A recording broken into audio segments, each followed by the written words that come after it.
Bismillahirrahmanirrahim. Assalamualaikum warahmatullahi wabarakatuh. Halo kawan-kawan, berjumpa kembali dengan Dayeng Dayat Saja channel di sini.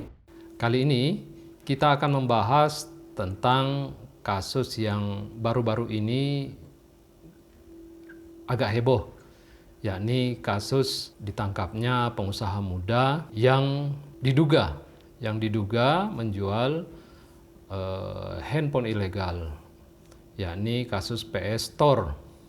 Bagaimana penjelasannya? Simak terus.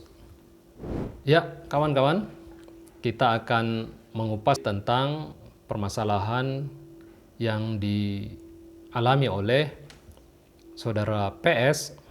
Baru-baru ini juga sudah ada klarifikasi penjelasan dari PS, saudara PS, yang merupakan owner atau pemilik dari PS Store, di mana dalam satu podcast dia memberikan penjelasan bahwa kasus ini sudah dari 2017.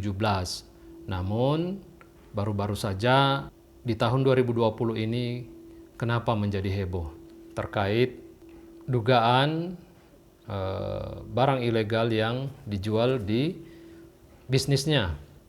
Jadi rekan-rekan, di dalam sebuah percakapan podcast tersebut, saudara PS menjelaskan secara gamblang dalam wawancara tersebut tentang kasus yang dialaminya, di mana kejadian tersebut bermula dari penawaran rekan bisnis saudara PS yang menawarkan handphone dengan berbagai merek.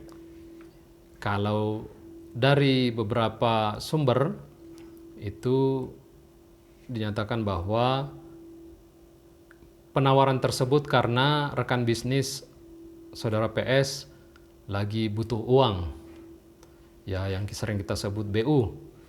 Nah, sehingga kemudian dibelilah barang tersebut, dan pada malam hari saat barang tersebut diantar, ternyata rekan bisnis saudara PS itu sudah datang dengan petugas dari Bea Cukai.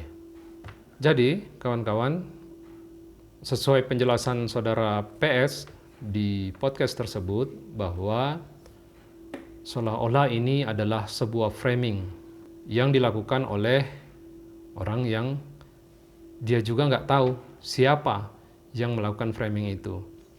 Namun perlu mungkin saya juga menjelaskan sebatas pengetahuan saya dari beberapa sumber yang saya baca terkait kasus yang dialami oleh saudara PS. Itu sebenarnya bukan framing, tetapi kenapa kasus ini baru heboh di tahun 2020, ya, terutama di akhir bulan kemarin, akhir bulan Juli. Memang kasus ini dari tahun 2017. Jadi dari tahun 2017 sudah ditangani oleh Bea Cukai.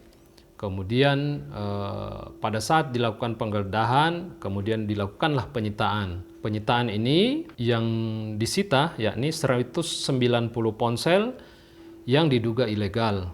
Kemudian juga uang tunai hasil penjualan sebesar 61,3 juta kurang lebih.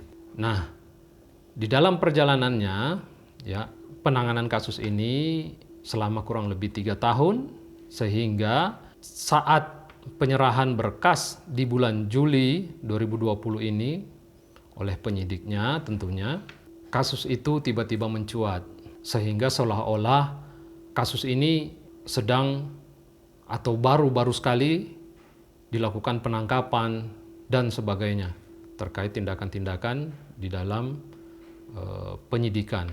Sebenarnya kasus ini sudah ditangani oleh pihak Bea Cukai dari tahun 2017. Namun proses penyidikan itu kan harus berjalan. Proses penyidikan itu berjalan dan memakan kurang lebih waktu 3 tahun, sehingga pada tanggal 23 Juli 2020 kasus itu sudah dilimpahkan ke kejaksaan, yakni tepatnya Kejaksaan Negeri Jakarta Timur. Nah, apa yang disampaikan juga bahwa ini adalah framing, bukan framing sebenarnya. Hanya kebetulan, ini menurut penilaian saya nih, kebetulan bahwa kasus setelah tahap kedua di bulan Juli tersebut, ternyata kasus ini heboh. Padahal pada saat tahun 2017, pada saat dilakukan penangkapan oleh Bea Cukai pertama kali, itu tidak menjadi heboh. Bahkan penanganannya pun berjalan, itu tidak ada menjadi heboh.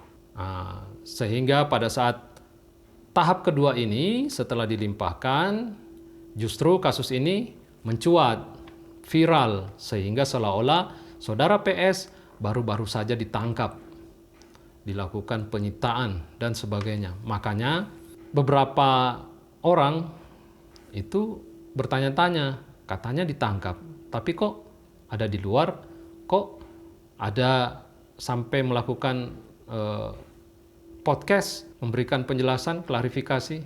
Nah, jadi saya hanya membantu kawan-kawan untuk menjelaskan bahwa kasus itu sebenarnya dari 2017, kemudian penyidikannya berjalan, dan baru bulan Juli kemarin penyidikannya selesai dan dilimpahkan ke Kejaksaan Negeri Jakarta Timur.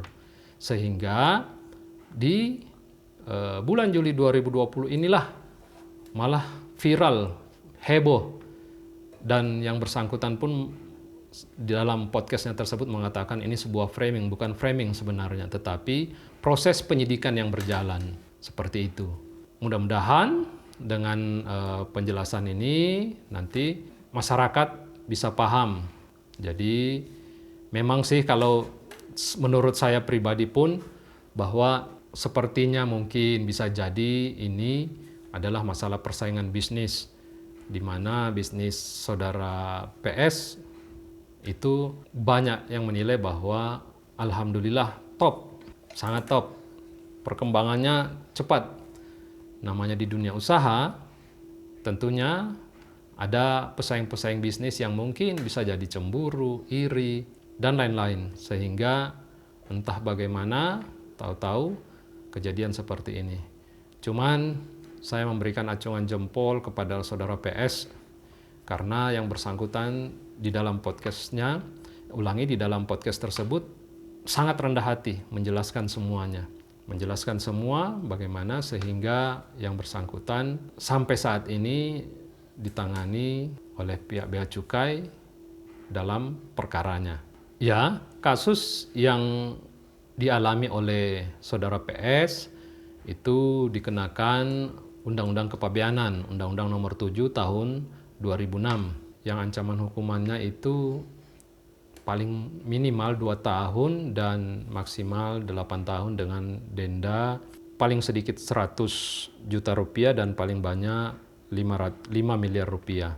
Namun dari yang bersangkutan di dalam wawancaranya tersebut menyampaikan bahwa dia juga adalah putra Indonesia, dia sangat merah putih dan ingin mengembangkan banyak entrepreneur di Indonesia.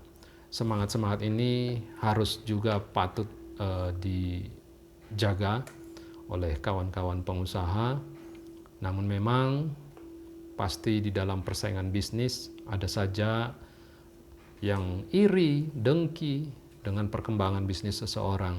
Ya, tapi itu lagi kita kembalikan kepada diri masing-masing bahwa perbuatan kita baik saja belum tentu semua orang suka, apalagi kita berbuat jahat. Oleh karena itu memang sangat diperlukan kejujuran di dalam berbisnis, yakni berbisnis dengan hati. Mungkin itu dulu penjelasan saya. Semoga penjelasan ini bermanfaat bagi kawan-kawan, ya. Dan yang ingin mencari tahu, silahkan kalau mau menyimak wawancara yang bersangkutan di dalam podcast yang ini, ya, milik saudara Deddy Kobuser. Di situ ada penjelasan. Oke, demikian kawan-kawan penjelasan singkat saya di dalam channel ini, ya, tentang kasus PS Store yang akhir bulan Juli lalu cukup ramai diperbincangkan. Karena kita ketahui sendiri bahwa saudara PS adalah pengusaha muda yang bahkan Idul Adha kemarin itu menyumbangkan sekitar 400 ekor sapi untuk disebarkan ke seluruh Indonesia. Masya Allah. Pengusaha yang cukup hebat di dalam bersedekah. Saya juga acungi jempol untuk kegiatan-kegiatan sosial yang dilakukan oleh saudara PS. Semoga barokah. Saya juga ikut mendoakan. Semoga kita semua bisa baik di dalam berbisnis, bisa maju terus, dan jangan pernah putus asa, serta tetap harus bertakwa kepada Allah Subhanahu wa taala. Oke? Jangan lupa kawan-kawan ya, share, kemudian like, dan juga subscribe di Dayang Dayat Saja channel.